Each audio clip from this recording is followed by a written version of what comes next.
Hey everybody, it's me, Remy, the comic book poser, and I'd like to welcome you to Enter the Poserverse. I read a bunch of books last week, so it's time to see what my top 5 comic books are from last week's New Comic Book Day that you should pick up on this week's New Comic Book Day if you didn't, after this. Hey, little girl, did you want to know a secret? I got 5 on it. 5, 1, 2, 3, 4, 5. Alright, still trying to contain myself to a top 5. Couldn't do it this week. I'm at 7, so I'll mention 2 honorable mentions really quick, because they're both from Marvel.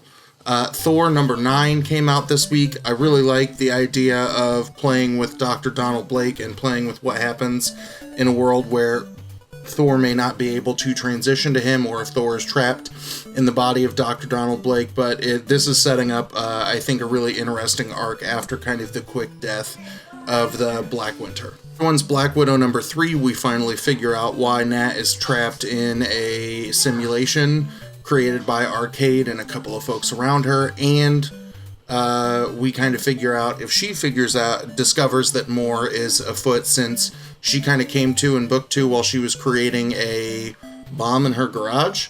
So it's really good. I really like what Kelly Thompson and the team is doing on this one, so these are 2 solid books to check out. Coming in at number 5, the much-hyped new Donny Cates Image title, Crossover number 1. I have both the A and the B cover of this. I'm looking for the hidden 1 in 10 incentive where the kid reading the comic, the book changes. And then I've got my own set of the AMKM Midnight Mafia variants that I help work on, that if you're still interested, you can find a link to how to get a set of your own in the description of the video. But the potential for this to change the game is huge. That Donny Cates is hot right now. The premise of this book is that, like, superheroes and comic book characters have burst into the real world, and after a conflict that they're now, like, all in a dome in Denver, Colorado, and people are terrified at the prospect of seeing, animated things, former superheroes. And we've got, one of our main characters is someone who is a former superhero trying to assimilate into the real world, who ends up working at, like, a comic book shop. And then all of a sudden, halfway through the book, we get this really cool panel. We see the kid with kind of the cartoonish pixelated face show up in the middle of everything, and people go crazy because they are trying to figure out what in the hell is happening with these kids, or these superpowers. Did they break out of the dome? Can they merge into the real world? What really happens in the world where this kid comes? And, we talked about Big Girls number 1, where we saw someone murk a giant 3-year-old.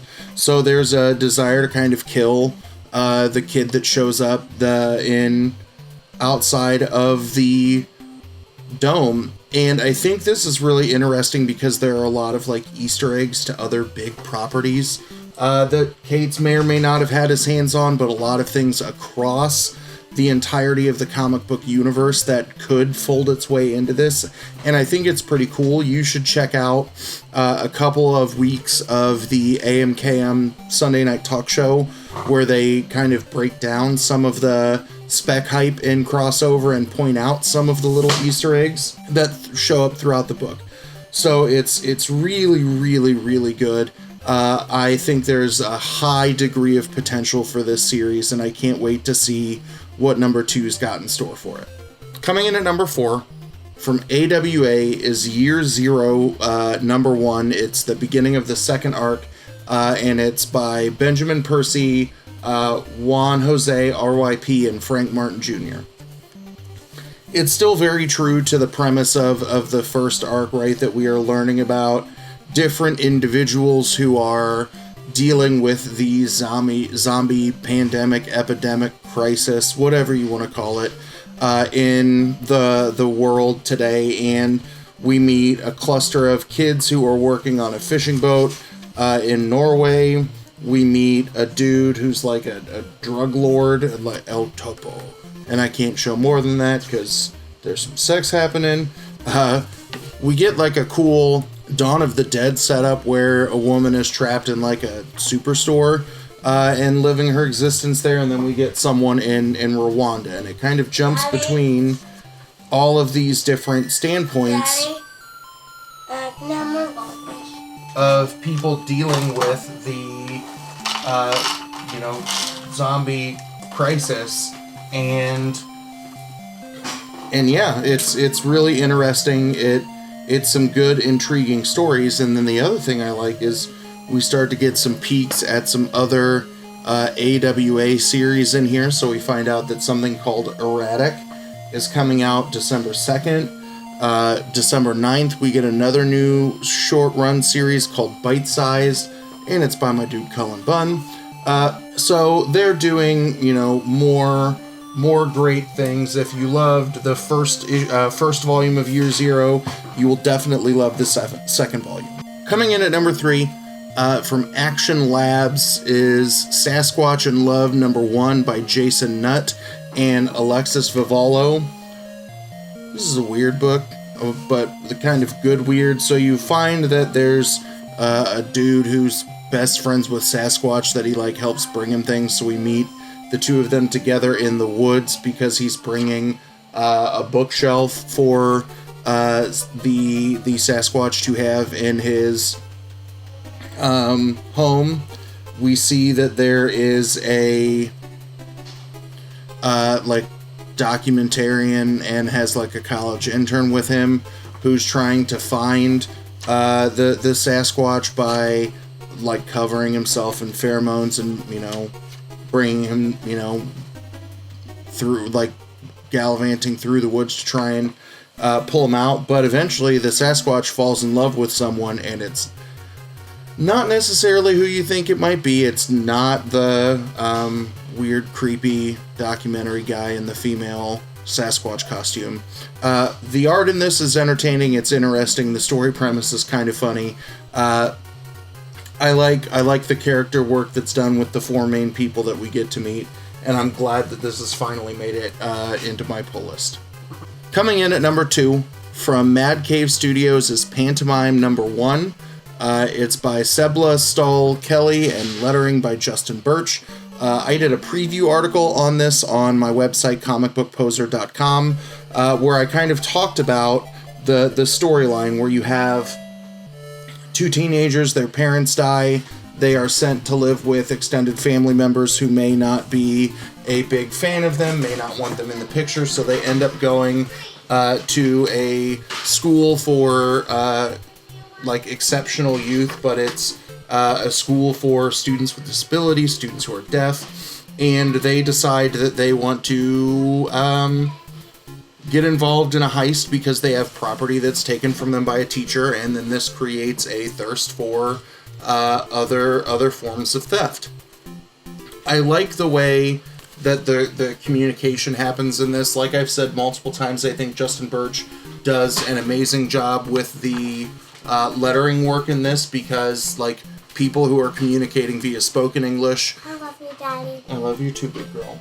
Get I have some treats. Yeah? Here. In my bucket. In your bucket? Yeah. Yeah? You want to go have more snack? I'm almost done. Thank you. But the people who communicate via spoken English get speech bubbles that are the equivalent of adults talking in Charlie Brown. The work in different types of text to show the different mediums of communication is quite cool, and I like it a lot.